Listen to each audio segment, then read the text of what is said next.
Hello students, मैं हूं समन अब्बास और आप लोग देख रहे हो माय यूट्यूब चैनल सोना मैथमेटिक्स। व्हाट्सएप ग्रुप का लिंक मैंने डिस्क्रिप्शन में दे दिया है।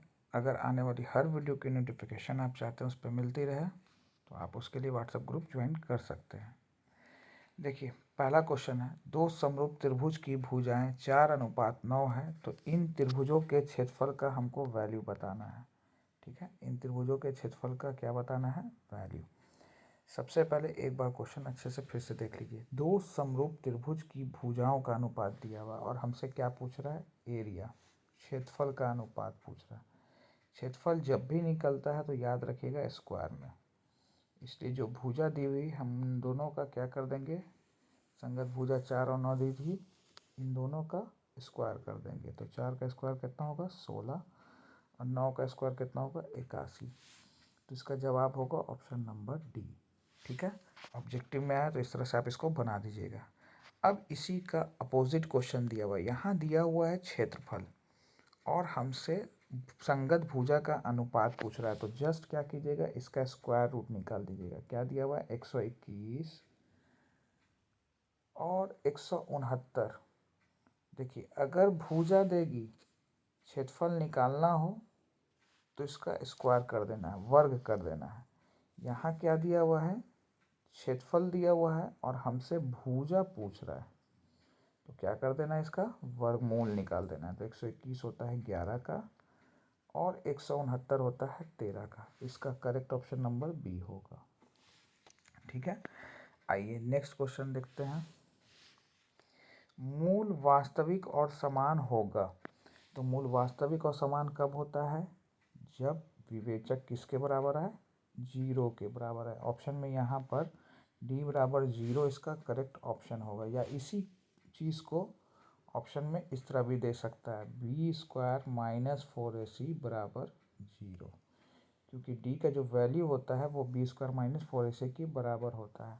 तो ऑप्शन में हो सकता है डी बराबर 0 ना दे के बी स्क्वायर माइनस 4ac बराबर भी 0 दे सकता है इस तरह के क्वेश्चन में। तीनों शर्त वास्तविकता की याद रखिएगा, मूल वास्तविक समान की, मूल वास्तविक असमान की और मूल काल्पनिक की। देखिए, हमसे यहाँ क्वेश्चन पूछ रहा है सार्वंतर निकालिए। क्या निकालिए? सार्वंतर। तो सार्वंतर निकालने के लिए क्या करेंगे? आगे वाले पद में से पिछले पद को माइनस कर देना है। तो 1.7 में से हम 0.6 को माइनस करेंगे, तो 7 में से 6 जाएगा 1 और 1 में से 0 जाएगा 1, यानी 1.1 का डिफरेंस होगा। 1.1 का डिफरेंस होगा। आइए देखते हैं नेक्स्ट क्वेश्चन, पेज नंबर 3। घन का आयतन दिया हुआ है, घन का आयतन दिया हुआ है और हमसे कुल पृष्ठ क्षेत्रफल निकालने को बोल रहा है। घन का आयतन कितना दे रहा है? 125 मीटर की। तो घन के आयतन का फॉर्मूला होता है ए क्यूब, और यहाँ कितना है? 125। 125 किसका क्यूब होता है? 5 का क्यूब।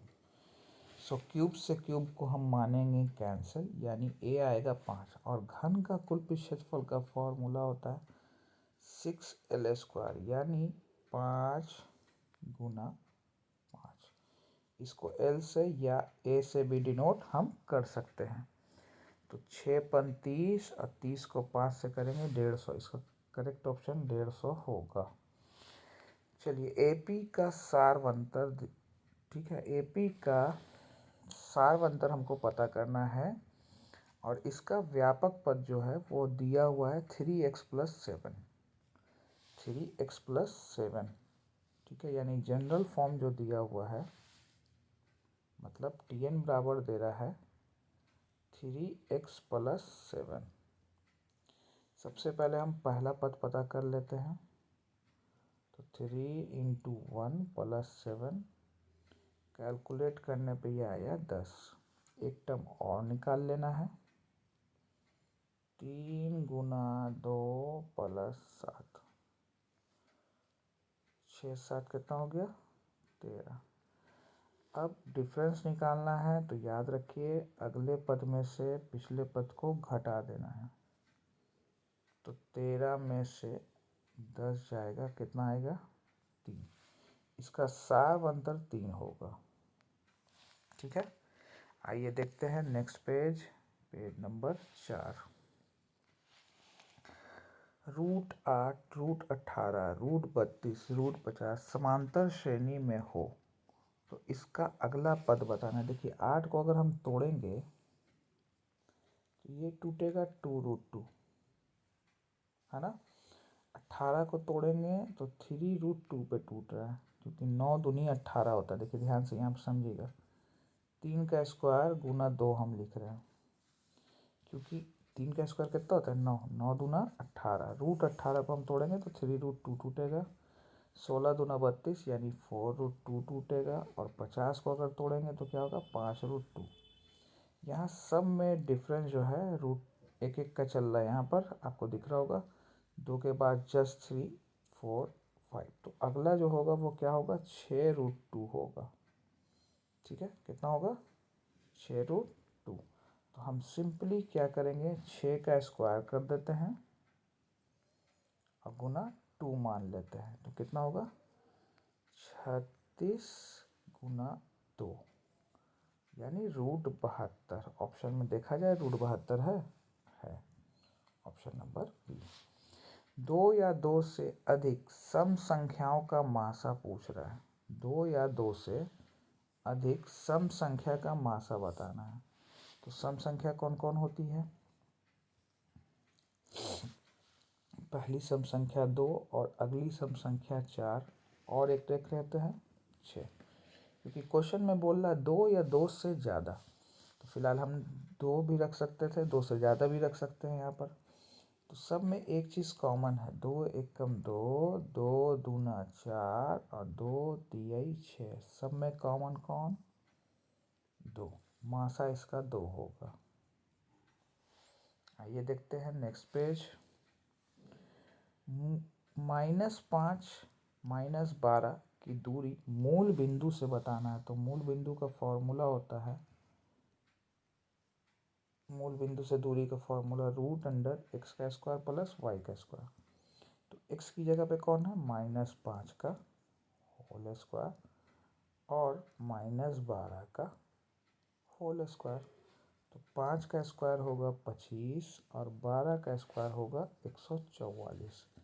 किसी पे भी सम पावर हो, याद रखिएगा, अगर किसी पे भी सम पावर हो वो साइन हमेशा पॉजिटिव देगा, याद रखिएगा, और जितना पावर रहेगा वो यहाँ रखाएगा। ठीक है, तो इन दोनों को जोड़ने पर आया 169, और 169 किसका होता है वैल्यू 13 का, 13 का स्क्वायर होता है। ठीक है, आइए नेक्स्ट क्वेश्चन समझते हैं। किसी चक्रीय चतुर्भुज का यहाँ वैल्यू दे रहा है, सम्मुख कोण का अनुपात 4:5 है। ठीक है, 4:5 है। तो यहाँ पर हम बारी बारी ऑप्शन को देखते हैं।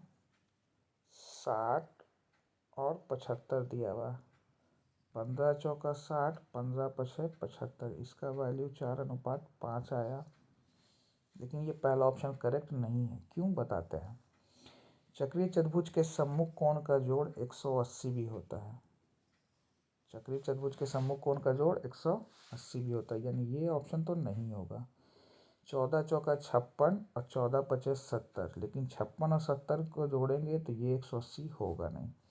ऑप्शन नंबर सी बिल्कुल करेक्ट है। देखिए कैसे, 80 है और 100 है, 20 के टेबल में 4 बार में, 20 के टेबल में 5 बार में, इसका भी वैल्यू 4:5 तो आ रहा है। अब देखते हैं कि इन दोनों को जोड़ने पर 180 आता है कि नहीं। 80 और 100 जोड़ेंगे तो कितना होगा 180। तो चक्रीय चतुर्भुज के सम्मुख कोण का जो जोड़ होता है वो 180 डिग्री होता है। चक्रीय चतुर्भुज के सम्मुख कोण का जोड़ कितना होता है 180 डिग्री, इसलिए इसका करेक्ट ऑप्शन सी सही होगा। उम्मीद है कि आपको वीडियो पसंद आई होगी, तो प्लीज़ लाइक शेयर ज़रूर कर देंगे, और चैनल पर नए हैं तो चैनल को सब्सक्राइब करना ना भूलें। आज के लिए इतना ही, धन्यवाद।